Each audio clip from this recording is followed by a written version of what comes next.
Autodesk Inventor 2019.1 sees a significant update to the Content Center. Content Center is Inventor's database of standard parts, fittings, and structural members.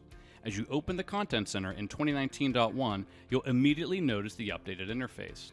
If you're using vaulted Content Center, you should also notice Content Center opening faster due to the new local caching system.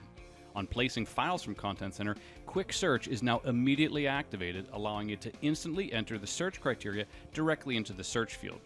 Click the new Clear button to start a new search.